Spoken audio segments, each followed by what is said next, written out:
Reka makuru yacu tuyerekeze mu karere ka Kicukiro Masaka. Mu karere ka Kicukiro habereye ibintu biteye ubwoba, ibintu byababaje abantu benshi. Mu karere ka Kicukiro rero inkuru zihavurwa nizi ngizi. Hari umusore wo mu kagari ka Rushora ukekwaho kwica umwana w'imyaka 2 y'amavuko w'umuturanyi wabo amukubise ibibando mu mutwe. Umuryango wiwe wavuze yuko uyu murambo w'uyu mwana uri Kacyiru. Uyu muryango nta bushobozi ufite bwo kujya kuzana umurambo uri Kacyiru kugira ngo babashe kuwushyingura.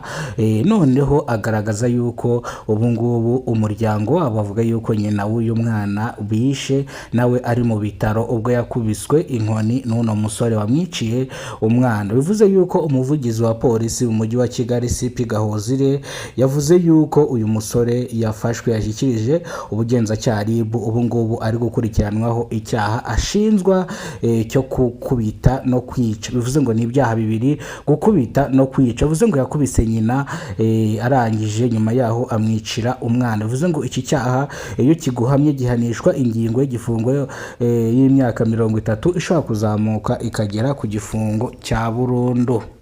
Ni incamake y'amakuru. Niba ari bwo bwa mbere ugize kono muyoboro wa Kidasamura TV Rwanda, kora subscribe ufungura inzogera kugira ngo ujye ubasha kubona amakuru mu gihugu cy'u Rwanda. Nge mugiye kubana mwano makuru nitwurinzwe n'Imana Emmanuel, abanzi banzi ku mazina ya Kidasamura. Iyi nkuru rero irashyushye ndetse iyi nkuru yababaje abantu benshi batuye mu mujyi wa Kigali, mu turere dutatu tugize umujyi wa Kigali: Nyarugenge, Gasabo na Kicukiro. Aya mahana akomeye cyane yabereye mu karere ka Kicukiro nk'ahazwi Masaka. Rero reka makuru yacu tuyarambure mu buryo burambuye. Hari umusore ukekwaho kwica umwana w'imyaka 2 amuziza cyangwa amuhora yuko yaramuciyeho arangije aravugiriza. Bivuze yuko uyu mwana w'imyaka 2 yishwe n'uno musore nyuma yuko ndetse yakubise nyina. Bivuze ngo yakubise nyina, ubu ngubu nyina akaba arwariye mu bitaro. Bivuze ko rero yahereye kuri nyina akubita haciye iminsi mike, ubu ngubu akaba yivuganye umwana we.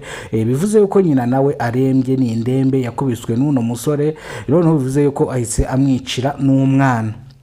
Bivuze ko rero uyu musore yahise aburirwa irengero, ariko polisi ikora mu mujyi wa Kigali yamushakishije, ubu yamufashe.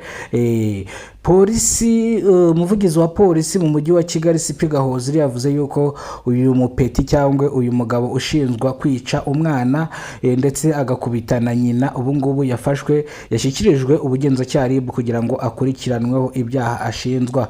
Ariko nanone umuryango wa nyakwigendera uravuga yuko nta bushobozi ufite bwo kujya gukura umurambo Kacyiru aho wari urimo upimwa ngo barebe icyamwishe. Bivuze yuko rero nta bushobozi bafite bwo kujya gukura uno murambo kugira ngo bawushyingure. Ni ibibazo bikomeye cyane, ariko barareba kono babigenza nk'abayobozi. Nibabona nta kundi kuntu biri bugende, baramuhereza umurambo ajye kuwushyingura.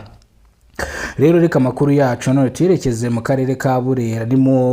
Reka makuru yacu tuyerekeze mu karere ka Burera nyuma yuko TV na Radio 1 bitangarije iyi nkuru y'umusore uheruka kugura inka yo muri gahunda ya Girinka Munyarwanda. Akaba amaze hafi amezi 2 muri gereza azira kugura inka yo muri gahunda ya Girinka Munyarwanda. Ubu ngubu akaba yafunguwe bitewe n'inzego zitandukanye zabigiyemo. Mudugudu Mutwarasibo umutekano byasabye kuri sitasiyo ya polisi yo mu karere ka Burera kugira ngo bafungure uno musore asubire muri sosiyete nyarwanda. Ubu ngubu akaba yihamirije mu ruhame n'abaturage cyangwa n'inteko y'abaturage, avuga yuko ikosa yakoze ryo kugura inka muri gahunda ya Girinka Munyarwanda ndetse yakosheje nk'umuryango remezo cyangwa nka sosiyete imubabarire. Bivuze yuko rero bahise bamuhereza imbabazi. Uno musore ni umusore witanze cyangwa n'umusore wavugishije ukuri. Bajya bavuga ngo ukuri guca mu ziko ni gushya, ariko n'ubundi ibyo bavuze nibyo, ukuri guca mu ziko ni gushya. Bivuze yuko rero nyuma ari mu bana kwano makuru nitwurinzwe n'Imana Emmanuel, abanzi banzi ku mazina ya Kidasamura urw'inkorogoto bakora rugakonkoma. Bivuze ngo nimba rwo bwa mbere ugize kono muyoboro wa Kidasamura TV Rwanda, ibuka gukora subscribe ufungura inzogera kugira ngo uzajye ubona amakuru mu gihugu cy'u Rwanda. Bivuze ko nawe wakoze subscribe kuri Kidasamura TV Rwanda uruha agaciro, ndetse ibyo tugezeho niyo tubikesha, n'ibyo twenda kugeraho ni wowe byose tubikesha.